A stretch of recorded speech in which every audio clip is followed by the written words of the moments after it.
You are listening to another episode of the Orange and Black Insider Bengals podcast. It feels like it's been an eternity since we last took the air because we went live last week on a different night of the week, but we're back on our usual Wednesday night for those of you tuning in live. I am Anthony Cosenza, my partner in crime, joining me, John Sheeran. John, how are things, my friend? You doing well? I'm doing well considering outside right now in the greater Cincinnati and really the entire state of Ohio is looking pretty drab at the moment. It's kind of weird because it's like in a couple days it's gonna be Memorial Day. It doesn't really feel like it from a weather standpoint and obviously just a morale standpoint. But I think things are picking back up a little bit slowly, and I don't know. It would be nice if the weather kind of reflected that a little bit. Was there some rain? Is that like some? I saw something I think on Twitter about that. Obviously, I don't live there, so I don't know. I believe there was like a tropical storm that hit like North Carolina. Yeah. We're getting like the remnants of it, which is kind of how it goes in Cincinnati. I remember like 10 years ago there was the big tropical storm or even basically hurricane that hit Texas, and there were some parts of Cincinnati that lost power for a week with like the residual weather from that. So it's always we're rarely like the center of a tornado, and obviously hurricanes can't come near here, but we're always at like the tail end of the impact of those horrendous storms. So I guess the Midwest has some sort of advantages in protecting us from the absolute worst parts of it. So, well, we may where I'm at, we may have a little more sunshine than you guys currently have, but it sounds like you guys, in terms of Ohio and the city of Cincinnati, have taken a few steps. I forgot to mention, like Michigan's like flooding right now. Like they had two dams that like broke up there, which is crazy. Just like got announced like today. So I mean that's another thing. So as well. So getting a lot of rain here. So not great. Yeah, we haven't been getting that where I'm at, but we have. It sounds like your area is at least a little bit more. Further down the path in terms of reopening things and things kind of opening back up, at least from what I can tell, to the pleasure and chagrin of some, depending on how you look at that. But anyway, we are back talking Bengals once again. Happy that all of you are with us, joining live and or listening to the show after the fact. You can always get this show on iTunes, Stitcher, Spotify, Google Play, iHeartRadio, the Megaphone platform, if that's how you prefer to listen to it. I believe I said Spotify, but if I did not, Spotify, and all of our stuff is on YouTube and cincyjungle.com. So get the show how you can. We're pleased to keep bringing you Bengals coverage. We had a big month in terms of actually a big couple of months in March and April, and we are continuing to roll on, bringing you guests, bringing you podcasts. We're not stopping the momentum of this show and the other shows on the channel. So hopefully you stick with us because we're going to keep plugging along. Tonight, it may be a tiny bit abbreviated as compared to some recent episodes, and we're going to talk a little bit of underrated / underdogs. We may even play a little game here at the end of that. And then we will continue. John will have the conductor's wand there and do the 9-for-9 positional preview series that he has been spearheading, and we'll continue. And tonight we're going to be talking about the defensive line, the status of that group in 2020 and obviously going forward. So still a lot to get to tonight. We're gonna get to that in just a second. And again, like I mentioned, get the show how you can on any number of platforms. We appreciate it. For those of you joining us live, you'll probably notice, I think it's maybe in that corner, there's a little icon now where it says you can just click on our logo and subscribe to the channel. So I worked my YouTube wizardry there. So there's no excuses to not subscribe to our YouTube channel now. There's just a little button there. You can click that and subscribe to our channel, get all of our videos, get the videos that Matt Minnick is putting out from Chalk Talk, and subscribe and get all that stuff and get notified when it's there. John, let's talk a little underdog / underrated. There's kind of a theme week on the SB Nation channel of podcasts that kind of talking about underdogs and underrated. And I also saw an article on NFL.com, I think it was by Cynthia Freeland, talking about underrated players around the NFL, one guy for each team. Let's start with the back, going back a little bit. Looking in terms of if you want to go only recent history, that's fine. But what are like 2 or 3 names that you can really think of, not on the current team, but in the past, that you feel either when watching the game or, when you've done your research on teams maybe that were even taking the field before you were born, whatever the case may be, what are a couple of names and your reasons why, as you feel these players may be underrated? And by the way, it may go against popular opinion. If you want to do that, that is totally fine. So I'm going to start with one guy because he's getting mentioned in the comments section right now because he's actually behind my right shoulder, and he's Leon Hall. Someone was asking who that was, and some people quickly came to the rescue and answered that. Leon Hall always stuck out to me when answering this question because I think it was the fact that he was drafted a year after Jonathan Joseph, and Joseph was more of the boundary guy who, at the time was more highly valued because I think slot corners didn't, and we've talked about this before, slot corners weren't recognized for the value that they had until I think recent years. But, I think we talk about Geno Atkins and being like the first, or at least in the from a modern sense, the first undersized 3 technique to revolutionize the importance of that position. You can almost make the same case for Leon Hall and just at the slot cornerback position. I think when answering this question, you have to look at, okay, who was really playing at the peak of the position, but just wasn't getting noticed for it. And 2009, Leon Hall really stands out to me. Pro Football Focus had him as the 5th highest graded cornerback from a coverage grade perspective. And not only the fact that he had, I think, 3 or 6 interceptions that year, 15 passes broken up, allowed an NFL pass rating of just 51 with only 3 penalties to his name, but also in run defense, 18 stops to only 2 missed tackles. Just an all-around great player at the peak of his career when he was only 25 years old. And he had a couple more seasons like that, maybe not to that extent of being that elite, but he sustained a high level of play at a very difficult position or a position that was increasing in difficulty as offenses kind of evolved and utilized slot receivers more and more. So his job became harder and harder, but he lasted for, several years at that spot up until the mid 2010s when overall the defense kind of degraded as he kind of regressed and ultimately left the team for, I believe, the Oakland Raiders. So he's the first guy that always comes to my mind because he was a legitimate Pro Bowl level talent that unfortunately was never honored with that recognition, and obviously wasn't an all-pro player, or at least wasn't recognized in that sense either. But I think he's one of the more snubbed players from a national perspective when you talk about the Bengals. And on the offensive side of the ball, the guy I always think of is Clint Bowling, and we talked about Clint Bowling a little bit yesterday when I was on DNH Sports when we were interviewing Max Montoya. But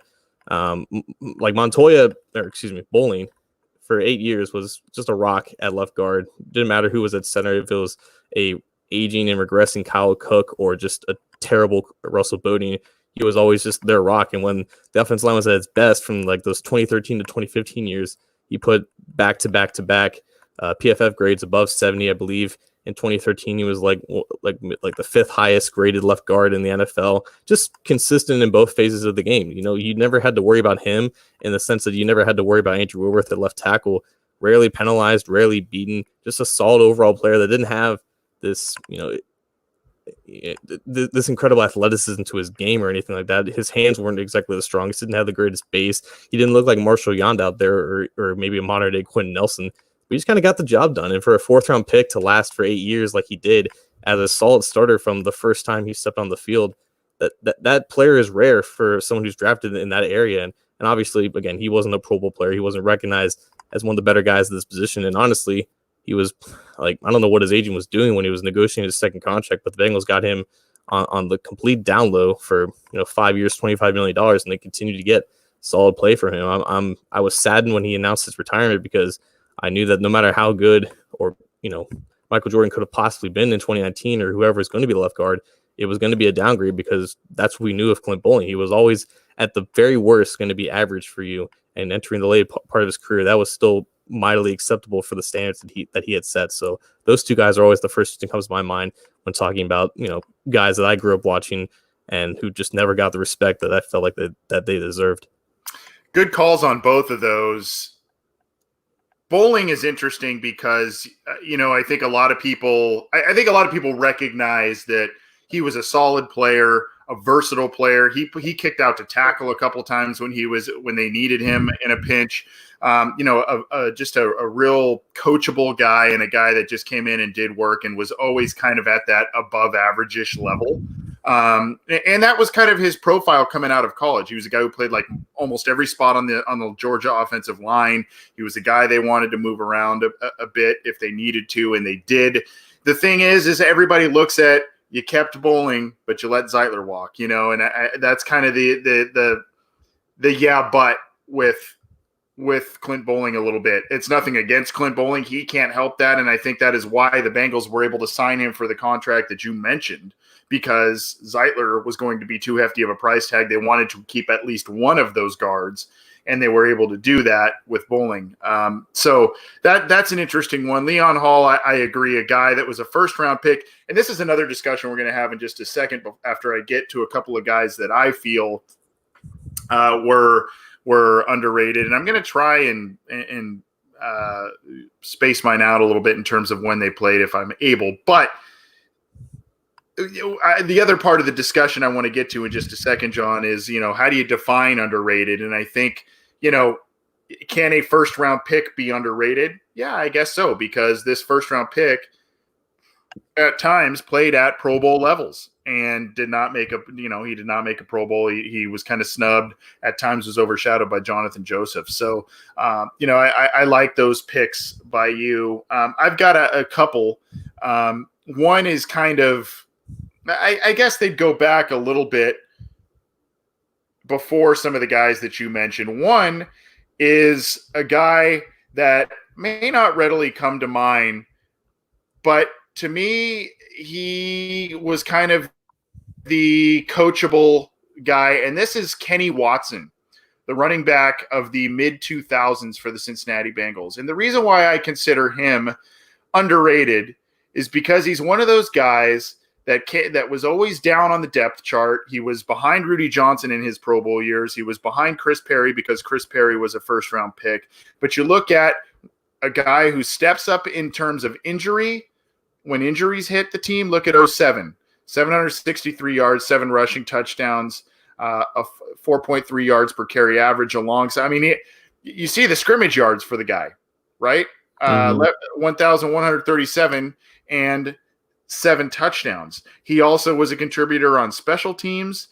He was a guy that was a good outlet for Carson Palmer for a number of seasons. I mean, look at the reception, 25 catches, 23 catches. This is as a guy in 2004, 2005, 2006, 2007. He was number 3 or so on the depth chart in terms of running backs.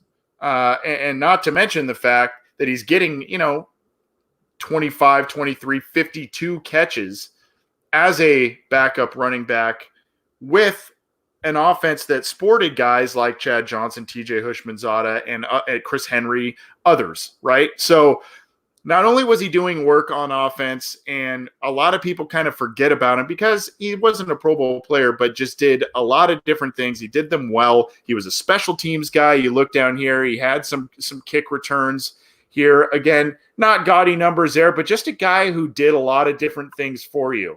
And I think a lot of people can also look at a Kenny Watson and maybe also think of a Cedric Pierman, maybe, right?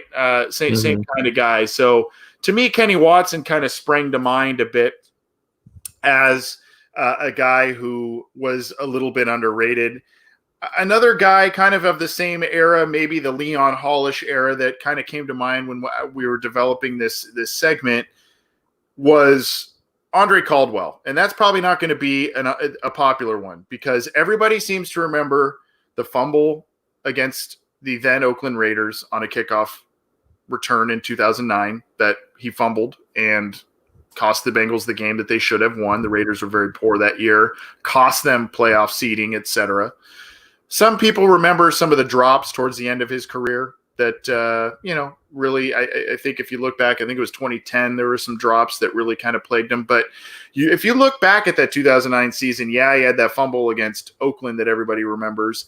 He had 2 or 3 big games and clutch catches to help the Bengals win critical games in the AFC North and help them sweep the AFC North, which ultimately allowed them to go to the postseason that year after not a lot of people thought they were going to do that. So he was a guy, 40, 50 or so catches a year, 600 so yards per year, a handful of touchdowns.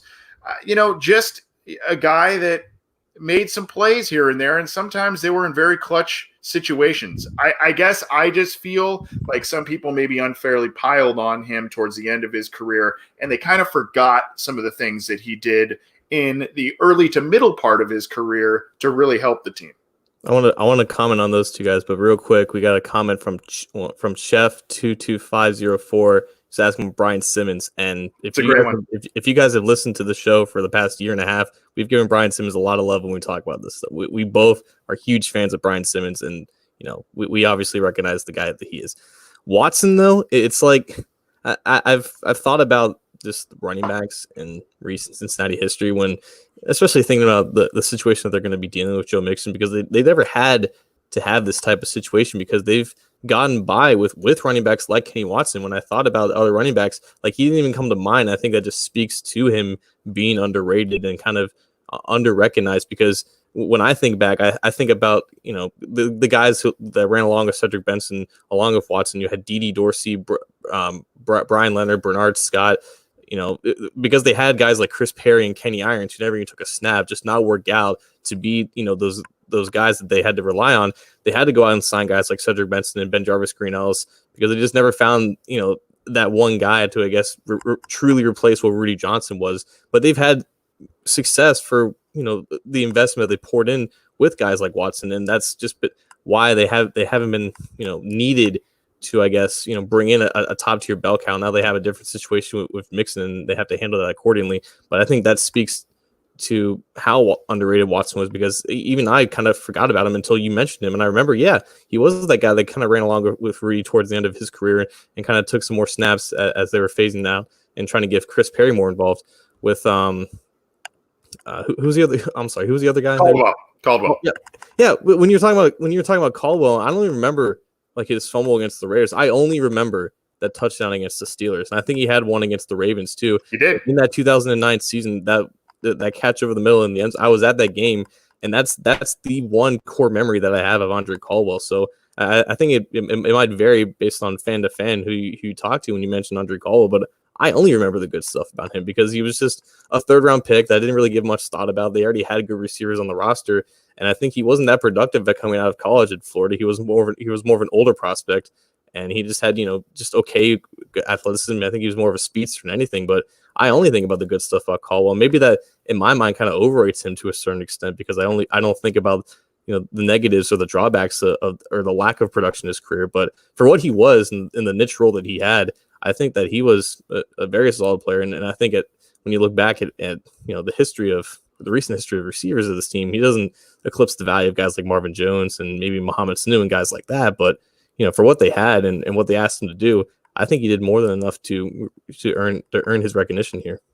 Yeah, we're going to continue this on in a couple of different routes before we get to the 9-for-9 positional preview. I see Chris Higdon saying Caldwell was a bum, LOL, USDA grade A bum. So that tells you the polarizing opinions on him. But Chris Higdon did we'll show this one, Bobby Williams there. So Bobby Williams is a very good call. I see another Nate Kane says Bernard Scott. Robert Obrecht, good friend of the show, says Darnay Scott. I see Bernard Scott. I see you mentioned Brian Simmons.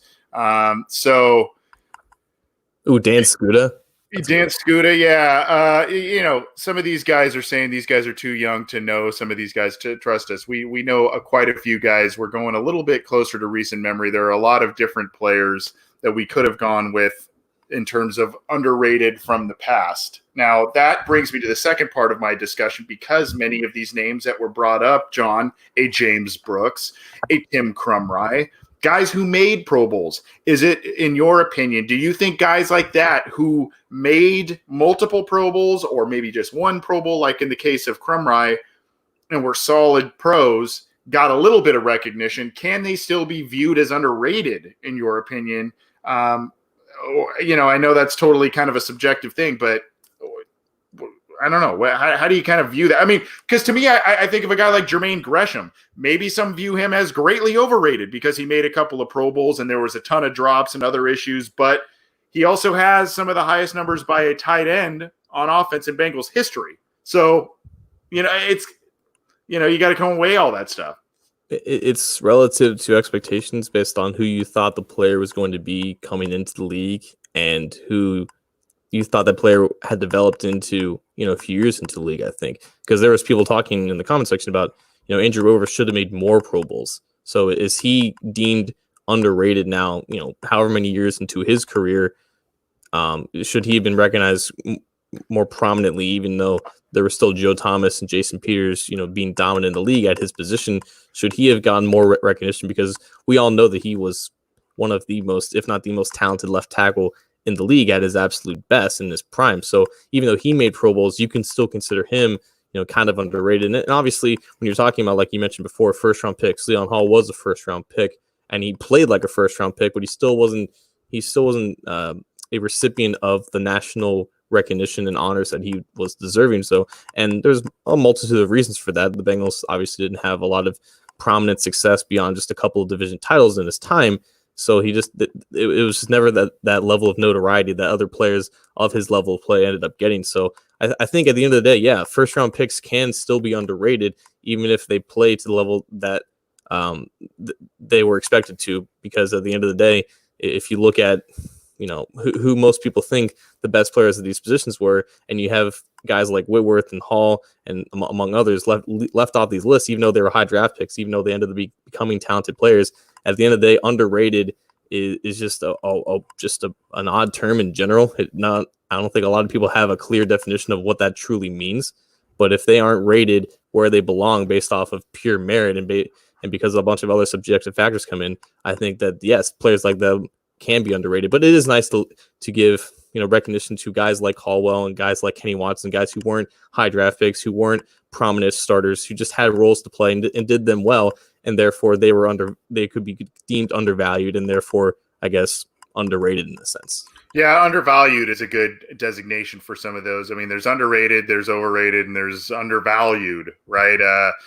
One guy who I just think was criminally undervalued here was Garrison Hurst. In the 1 year he was here, they brought him in as a guy because Kijana Carter, just after his injury and all kinds of different things, just was not getting it done, and they needed a guy. And then Kijana Carter was relegated to being like a goal line back, and basically Hurst was the guy who would do all the work from 20-yard line to 20-yard line, and then Kijana was the guy after that. So that's a guy, to me, another kind of underrated or undervalued guy. I see a lot of good ones in here. Reggie Nelson by Crow Snap 1. I see Peter Warwick by Chef 22504, and that's a good one because in today's NFL, I think Peter Warwick would be an outstanding player. Unfortunately, his role was they kind of tried to play him in the outside. He was more of a slot guy, and I think now with the emphasis on slot receivers, I think he would have been an excellent player in just a different generation. Personally, Eric Bieniemy, interesting one. Seeing a lot of Brian Leonard's too. Brian Leonard's my boy. Used to call him the White Lightning. Love that guy. He is the hero of white dads of Bengals fans, I think. Yep. So I love that guy. So let's go. By the way, the reason I also love the Brian Leonard deal, if you remember that, they traded for him. And I think one of the guys they traded for was a defensive lineman. His name is escaping me at the moment. They traded a defensive lineman to the Rams for Brian Leonard. The Rams ended up cutting that defensive lineman that same year. The Bengals got him back. I'll have to look up the name. I can't remember what it is. So that it was like you traded for the guy, and then you got the guy back that you traded for him. It was like amazing. So I want to go here. There's a bunch of names that are coming up here that are good ones. Robert Gathers is another good one. Let's talk about today's team. Who are some of the underappreciated, undervalued, underrated players on this current Bengals team?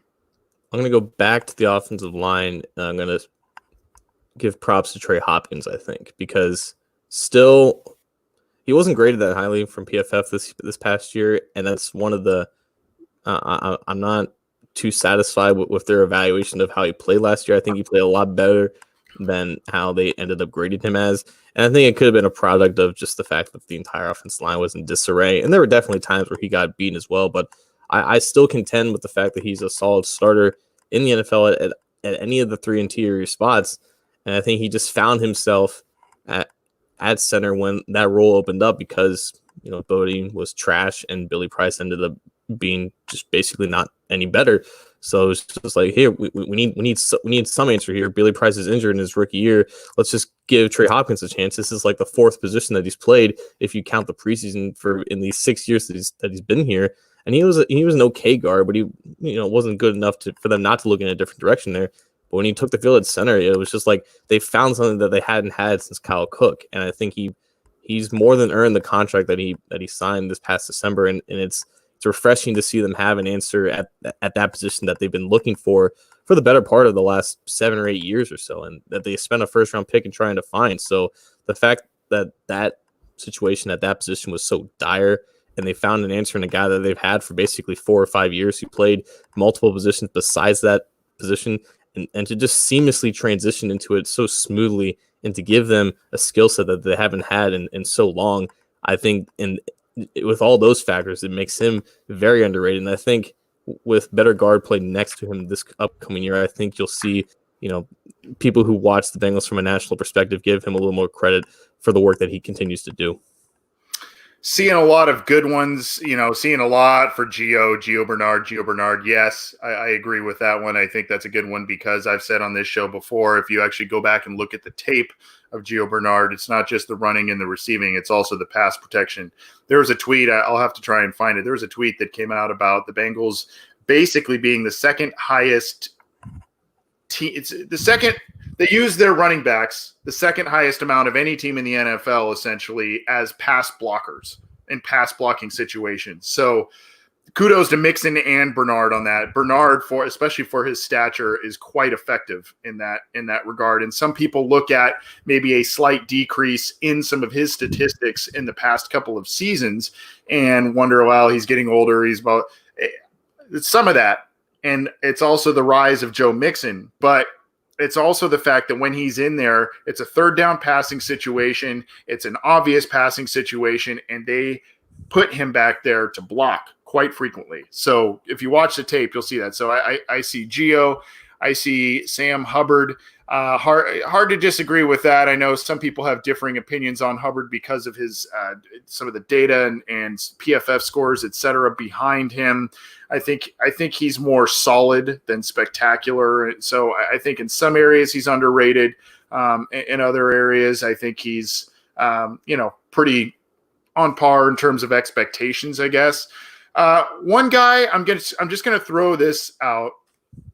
And again, this may be in another unpopular one, but I think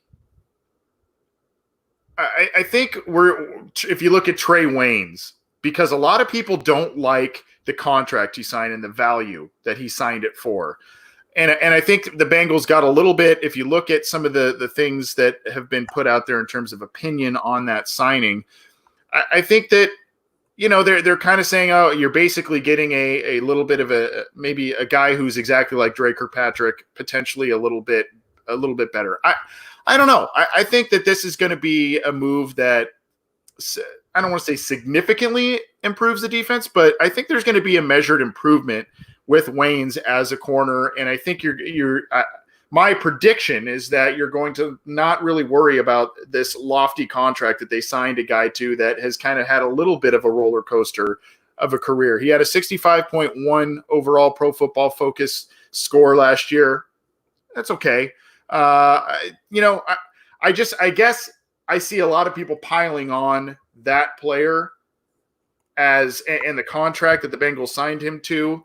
And I think that they're maybe placing, I don't know if you want to call it too much blame or whatever. I feel like that is a little bit of an underrated signing for this team, even though it's a high profile signing. I think it's going to make a pretty big impact on this team. I think it's interesting how you mentioned like Wayne's contract, which affects the perception of who he is as a player. And I think that's kind of what fans, or at least some portion of the fan base thinks about Giovanni Bernard and how he was given not one but two multi-year extensions that pay him at least in the upper half of what would be starting running back contracts in the NFL. He just isn't used like that because they have a guy in Joe Mixon who they like to use more. I think that's an interesting point to make about him. With Wayne's, the contract is a part of it because at the end of the day, you look at who he was in Minnesota and the likelihood of him becoming a better player than that, and then you look at that contract, you're thinking that something here just doesn't add up. And the fact that they're paying him more than they would have paid Drake Kirkpatrick for the remainder of his deal, it's a risk, but I do agree that he does some things better than Kirkpatrick. People love to point out that he's just a better run defender. He's a better tackler. He's a more physical player. And that was definitely a message that the coaching staff and front office was trying to make with this offseason and just the revamping of veteran leadership and veteran presence on the defense. At the end of the day, how he does in coverage is ultimately what's going to define him and the perception of him from this fan base. Because if he continues to get burned in similar situations that Drake Kirkpatrick did, like he's going to have the same stigma attached to him as Dre did for the past 3 or 4 years, ever since his one or two good starting years in the league. So it's possible that Wayne's improves as a player and continues to develop because he is a little bit younger. But ultimately, the things that he does well, while they are better than Kirkpatrick in some areas, they're just not the areas that's ultimately what's going to define him. So it is a risk. It's projecting him to be better in the most important areas, but I do agree to you for a certain extent that all it is has been primarily negative when looking at him. When he does do some things positive, and it is possible that he does blossom into a better player than he was in Minnesota in a more a better environment for his skill set. Yeah, Keith Lakes on the live Facebook says, what was Drake Kirkpatrick's PFF score last year? Looks like it was 61.7, so a few ticks below what Trey Waynes had. And remember, Drake Kirkpatrick missed some time with an injury. He landed up on injured reserve towards the end of the year. So, younger, potentially a little faster. The thing is, John, before we move on to our next segment, which is actually, I didn't tease it at the beginning. It's going to be a soundbite of the week. It's going to be a brief one, but pretty good one. Before we get to that, the one thing kind of piggybacking on your point about Trey Waynes, I think where you're going to see the big improvement is, I think you're still going to see some of the getting burned deep and, biting on a double move, that sort of thing that we've become accustomed to, the penalties maybe even that we've become accustomed to with Drake Kirkpatrick. I think where the big difference is going to be limiting third down passing, limiting drives to be extended because of that sure tackling ability. And, if he may bite on a double move, but if they're short routes, he's pretty much right around the ball. So, I think in some of that getting off the field type of play where the Bengals have been lacking the past couple of years on defense, I think that's where you're going to see some of the improvement. I would agree. And again, I think Wayne's is solid, and I think his coverage rate is also just slightly barely above Kirkpatrick. And ultimately, they're very similar players. That's if you just go into the season with that knowledge, I think your expectations of Wayne's is going to be correct. And if he does get burned a few times, that's just the nature of the position, and that's going to happen regardless of how good or bad the player is. And that's why I think Kirkpatrick has been kind of the I'm not sure what the term is for, but he got a lot of unnecessary hate at times, even though he was just a solid player at the position. And that's going to happen to Waynes. And I think it's just up to us to recognize that that's the nature of a position that's tough as cornerback. It's not always going to be pretty, but at the end of the day, I do think that he does do some things better, and he has the capacity to improve and eventually be worth that contract. Yeah, and it might be the parts as a part of a whole, and so that that might be where we see some improvement. And some people are saying how many millions is that worth in terms of maybe what seems like a marginal improvement. Well, he's younger, and a lot of people complained about the Drake Kirkpatrick contract. The Bengals got out of it, and they tied money up into a guy who's younger and potentially looks like an upgrade, even if it's a marginal one. This is the Orange and Black Insider Bengals podcast. We've been talking about underdogs, underrated players, at least in recent memory for the Cincinnati Bengals. We've got a lot of good feedback from many of you in the live chat some good names that you brought up. Appreciate all of the feedback and letting us know either how right we are, how wrong we are. We love both, so appreciate that. Get the show how you can. iTunes, Stitcher, Spotify, Google Play, Megaphone. Get it on YouTube. All of our stuff is on cincyjungle.com. And, of course, iHeartRadio is another platform we are on. So get the show how you can. Join us live when you can. Subscribe to our channels so that you can get the show after the fact if you're unable to join us live. Well, it's time for a soundbite of the week. And, John, we had the pleasure of a couple of weeks ago speaking to this young man on our program, rookie linebacker Marcus Bailey. For those of you who've not seen this, it's just a goofy little thing. It's not, sometimes we've been promoting some serious ones out of Mel Kiper Jr. and the state of the Bengals and Joe Burrow. This is just a goofy thing. So we hope you like this. This is a TikTok. I don't have TikTok personally, John. I'm shocked at that. Yeah, I don't do that stuff. But so it's a TikTok video, I guess, that came from Marcus Bailey's personal account. It was just kind of a funny deal. So take a minute, enjoy this, and we'll share it here in just a second. But I guess it's him. I don't know if this is a it kind of seems like a rehearsed thing, right? That he was maybe celebrating with his family on. Most of them are, yeah. Yeah, I would think so, because you got to set up the camera angles and all that kind of stuff. It's pretty funny. So enjoy this here, where I'm going to share it with you. This is courtesy of Bobby Reagan on Twitter. So we're going to play this for you right now. Hopefully you can see this.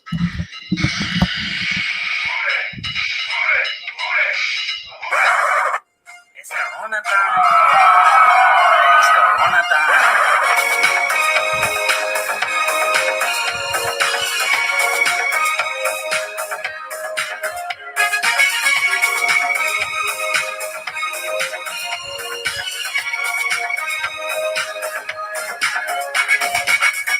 We're no strangers to love. You know the rules, and so do I.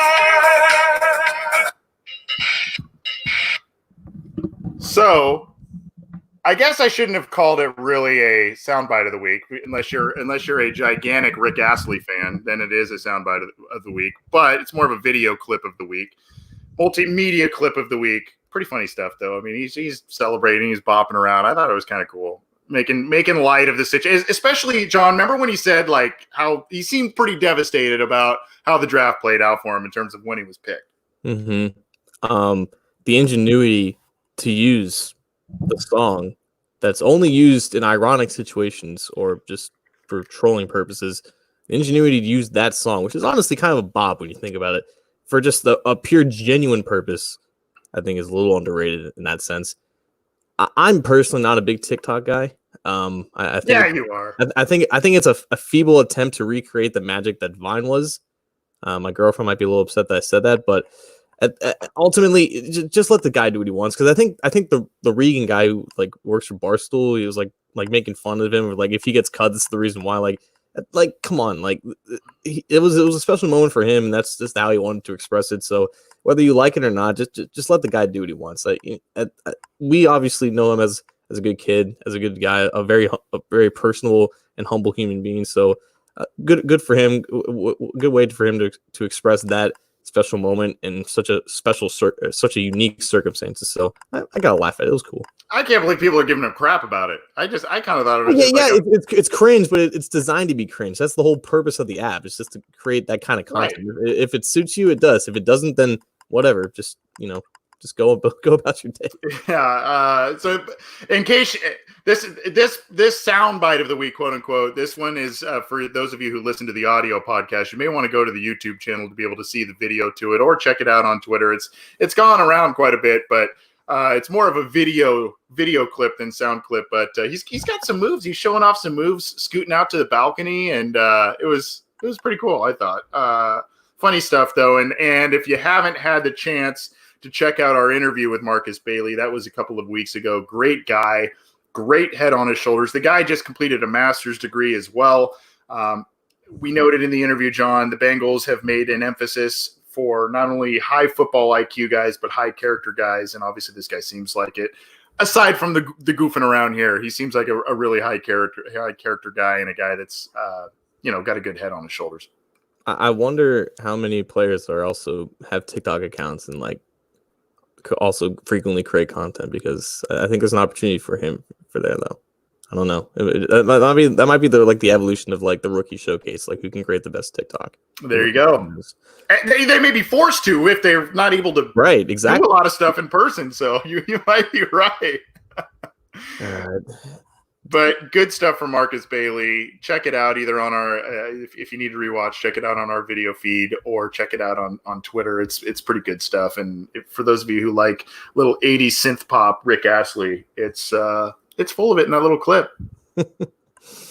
All right, so we are now going to transition to the third part of our 9 for 9 series. This is just a weekly series where we go over a certain position group, go over the ins and outs of the guys that we expect to make the team, expect to play the most, and maybe some, with the theme of the show, some underrated guys who are going under the radar who may end up stealing a roster spot here and there. So last 2 weeks, we've gone over the linebackers and then the offensive linemen, which is arguably the two most critical position groups for this current Bengals team right now.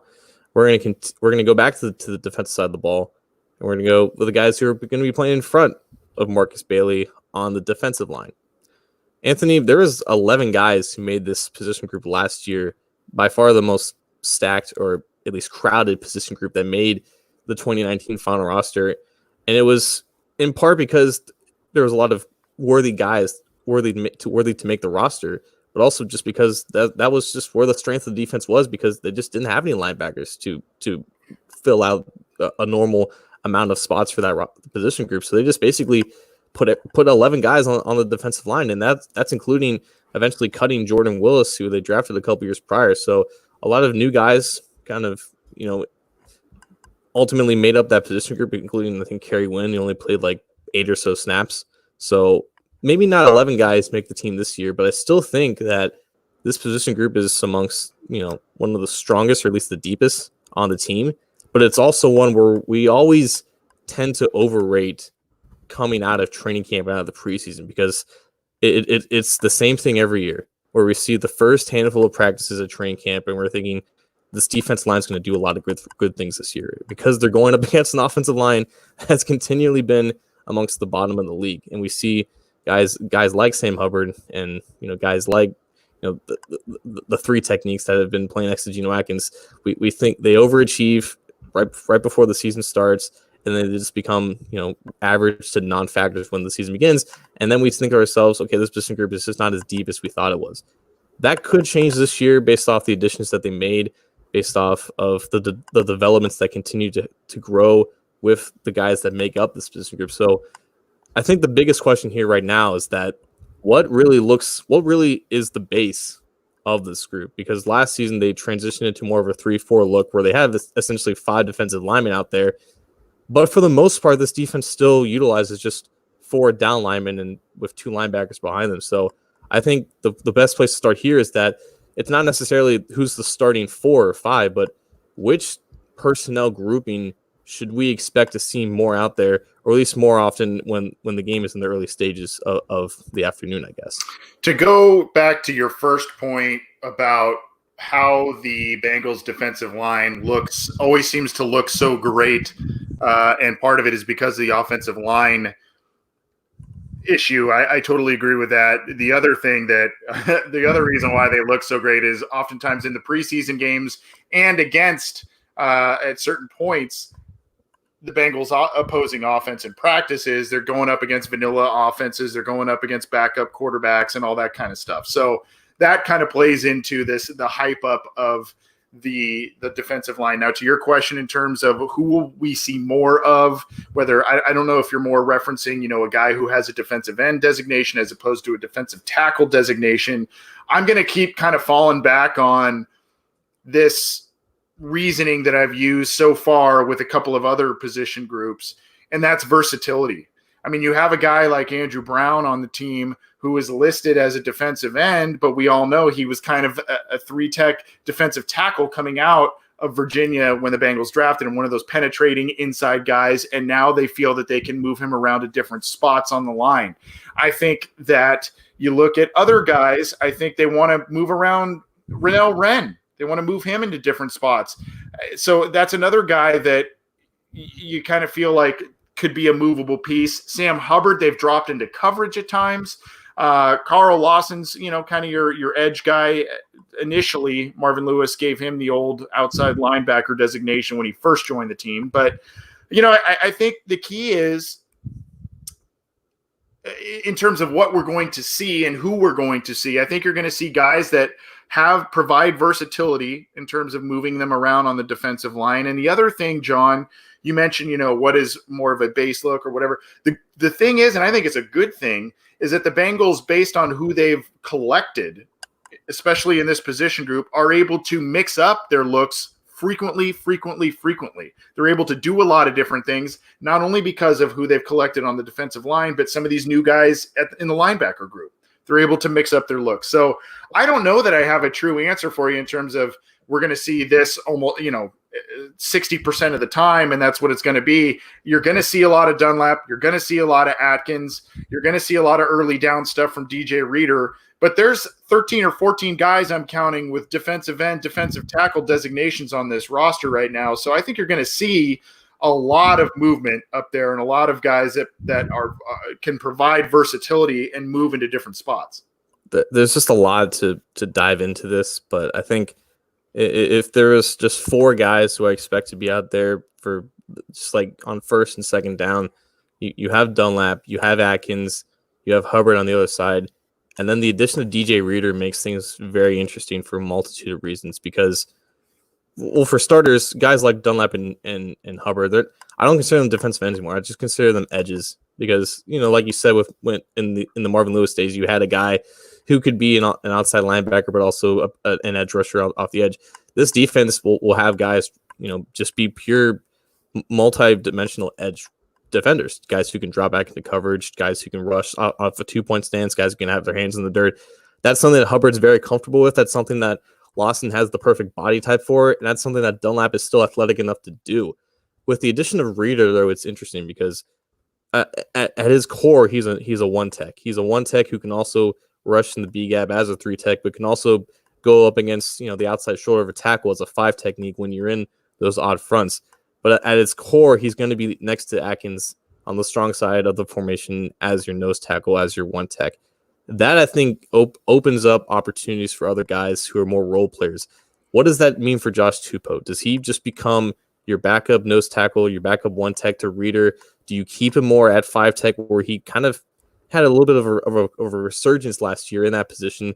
Does that mean that Andrew Brown becomes a full-time edge defender, or do you put him back into his more comfortable spot at 5 tech while you have Tupou backing up Reader? I think the addition of Reader is going to make things a lot easier for these guys, but it's also going to create more opportunities for guys to play more to their strengths. And just the overall competition at that 5 technique spot, a spot that we didn't think was really that much that really held any importance for this defense coming into last year, because we didn't know that they were going to have this transition and this evolution of what their defensive front looks like. I think right now they have 3 guys in Tupou, Brown, and Rennell Wren who might just be the most talented out of those 3 guys, at least with the most upside because of his age.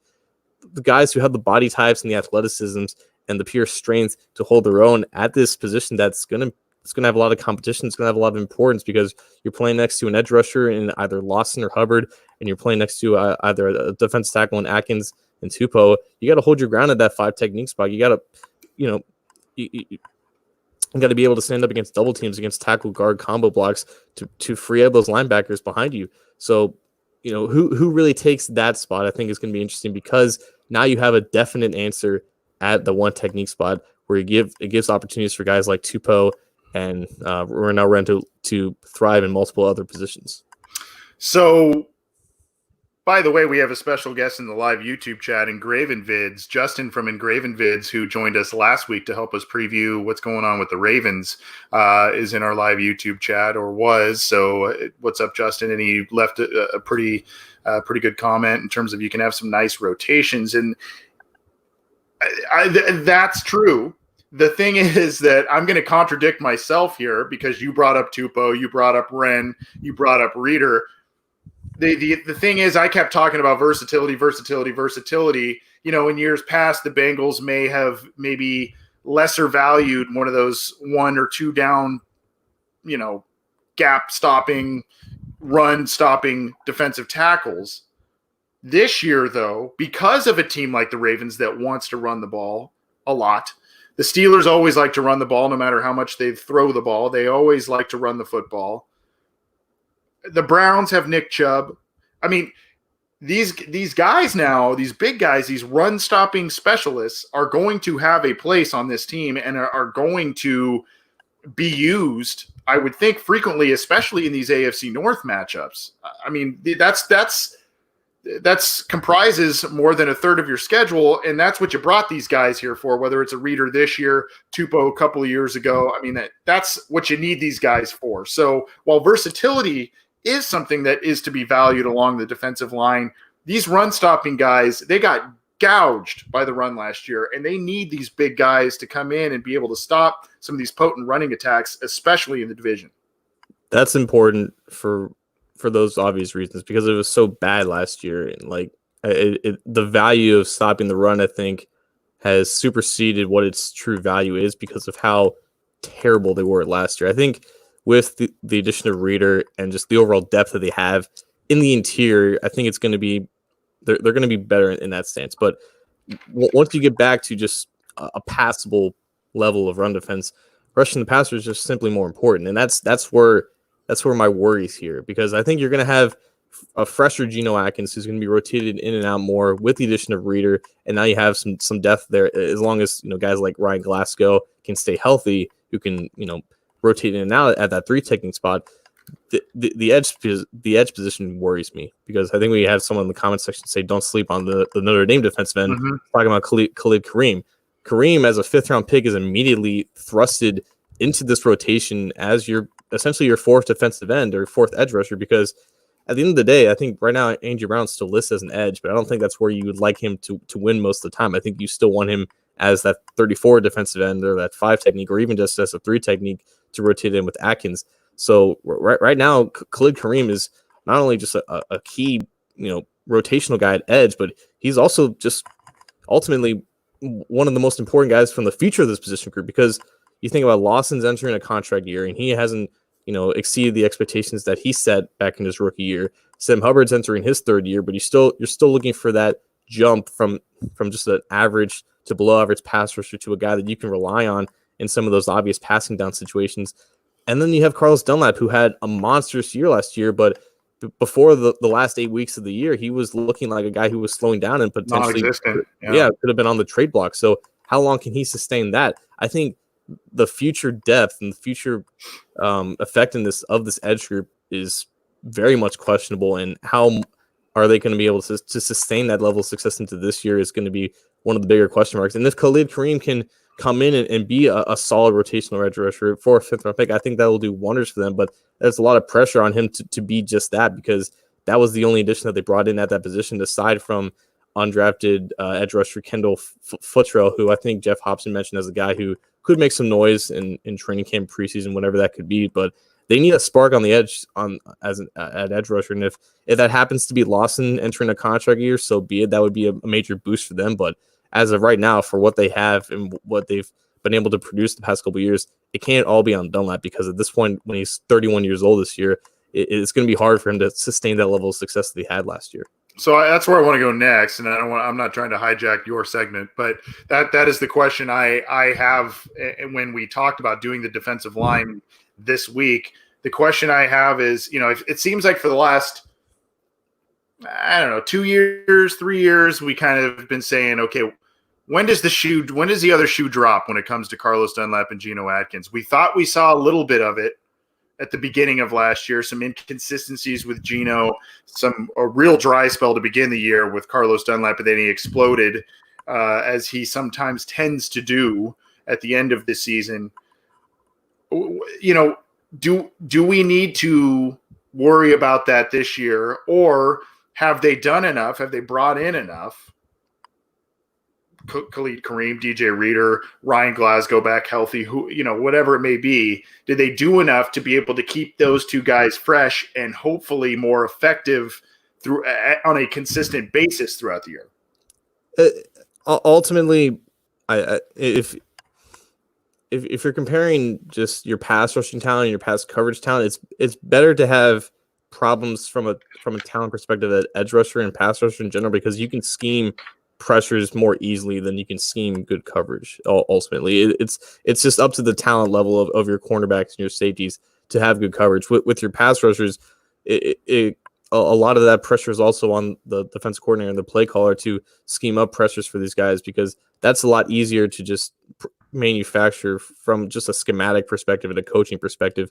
With Dunlap, he's not going to be young forever. He's not going to be athletic forever. Eventually, it is going to fall on him to, it's going to fall on the Bengals to find an answer beyond him. I think they can count on at least one more solid year from him, but how much he's kept fresh throughout this year is going to be crucial, because I don't think they want what happened to Atkins last year to happen to Dunlap this year in case he doesn't have that monster second half like he did last year. It's so important for Lawson to have a great contract year and for Hubbard to essentially have a contract year in himself, because I think they would like to have him extended after this year, because this is his third year and he can be eligible for an extension and starting in 2021 along with Jesse Bates. So if those two, develop into the edge rushers that they need them to be, I would feel a lot more better about this position group moving forward, because right now, just based off what we know about those guys and what they have done or lack of what they've done, it's just not looking great. And I just don't think Khalid Kareem is all that they needed to do at this position group. And it's why that, if they already had a quarterback like Joe Burrow, like Chase Young would have been an intriguing option for these exact purposes. They need bodies at that position group. That's why the addition of Kerry Wynn last year just wasn't enough, and ultimately he just didn't play. And they hurt last year because the other guys just didn't step up when they needed to, and eventually it was all on Dunlap to basically carry the production load at that position. But you can scheme pressures to a certain extent, but it also still takes a certain level of talent. That's where the continued development of Hubbard and Lawson come into play. Yeah, the team flirted with Chris Smith, who ended up going to Carolina and who previously played for the Bengals and the Browns. They flirted with Derek Wolfe. We've said this before. They brought in Shaq Barrett for a visit last year. He ended up having an explosive. So they are looking for additional help. They brought in only Kareem.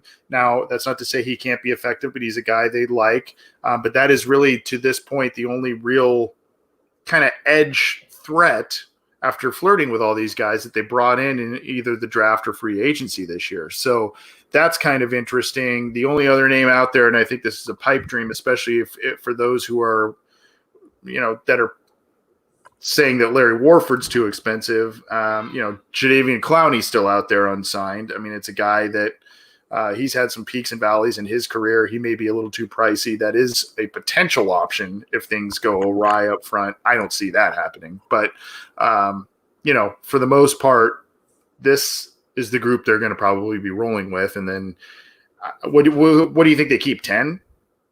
10 seems about right, like maybe 9 on the low end. But you have, obviously, Atkins, Dunlap, Reader, Lawson, Tupou, Hubbard, Glasgow, Wren.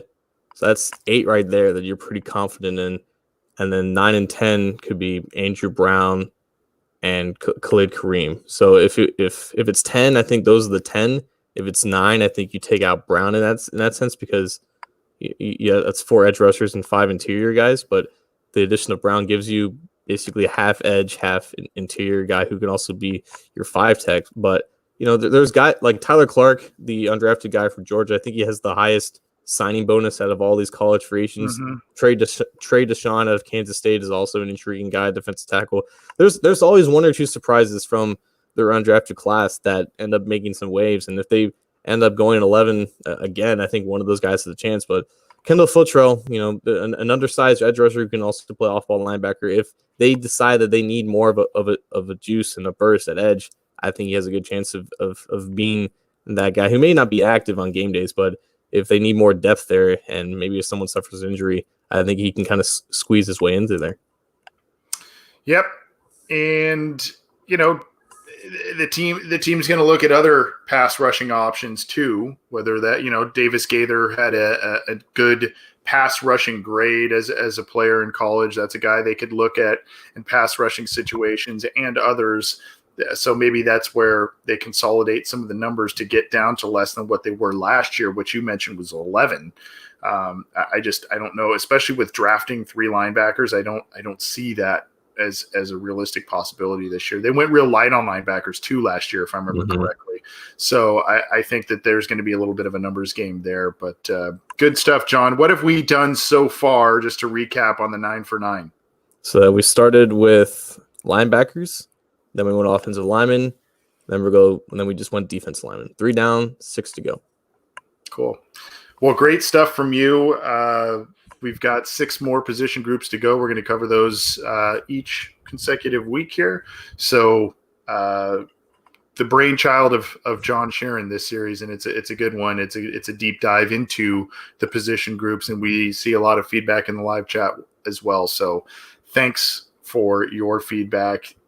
We're going to get out of here in just a second. Before we do, this is the Orange and Black Insider Bengals podcast. In case you're new to it, we are part of Cincy Jungle and the SB Nation National Podcast Network, along with a number of other podcasts on our channel. Orange is the New Black, Sorry If I Spit When I Speak, and Matt Minnick's Chalk Talk are all part of the channel along with our show. So get our show, get those shows on a number of different platforms. You got to subscribe to it, whether it's through iTunes, Stitcher, Spotify, Google Play, Megaphone, iHeartRadio, or YouTube. Subscribe to the channels.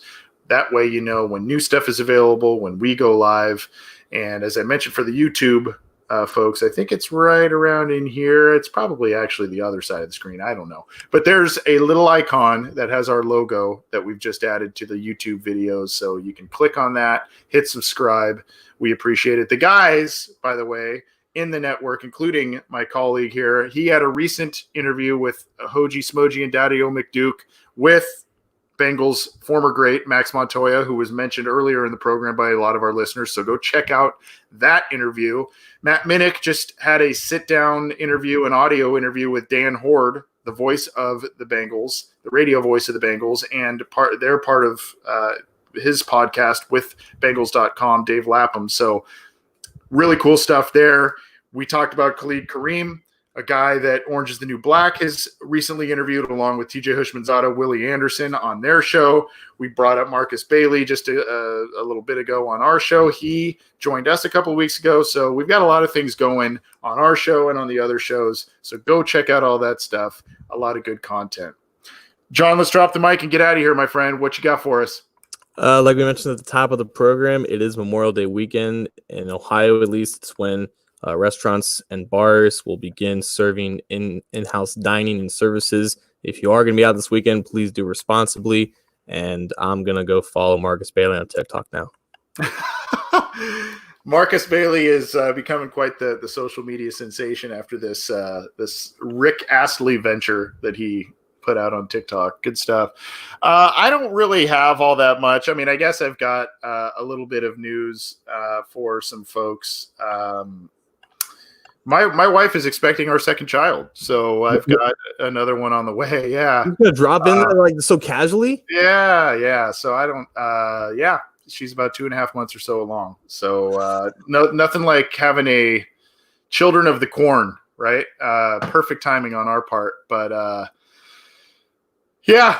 That's just kind of some personal news. I don't really have much on the Bengals front in terms of what we usually do to drop the mic, but yeah, don't know the gender yet. That's just that's not dropping the mic. That's slamming the mic into the earth.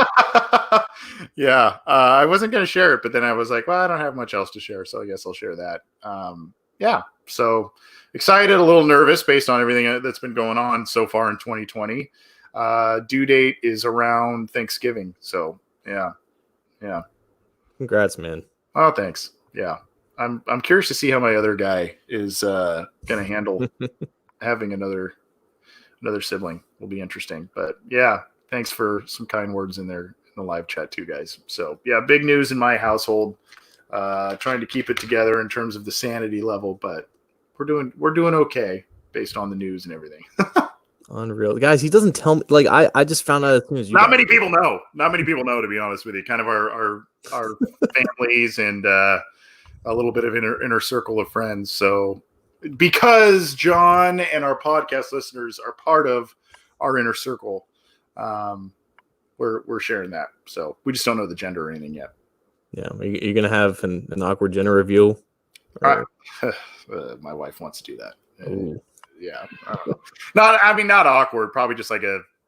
I mean awkward because I just saw like this guy like he was supposed to like hit the baseball to like reveal the color and he like whiffed 3 times. Yeah, well, first of all, if you knew how I could hit a baseball, that wouldn't happen.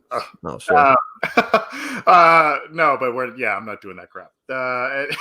At most, it would be like a cutting into a cake and I don't know, something. I don't know. She's got something planned. I don't know. Who knows? That's not my thing. But so that's kind of some news that I've been sitting upon the past couple of months. Yeah. Unreal. Yeah. Well, with that, let's get on out of here. This has been the Orange and Black Insider Bengals podcast. Thanks for listening. Get it how you can. As I mentioned on other kinds of platforms, I saw a really funny comment in the live chat that distracted me there. But get the show how you can. We appreciate the support. Thanks for tuning in live. Thanks for downloading after the fact. We'll be bringing you more content, our show, and the other shows I mentioned. We'll see you next time.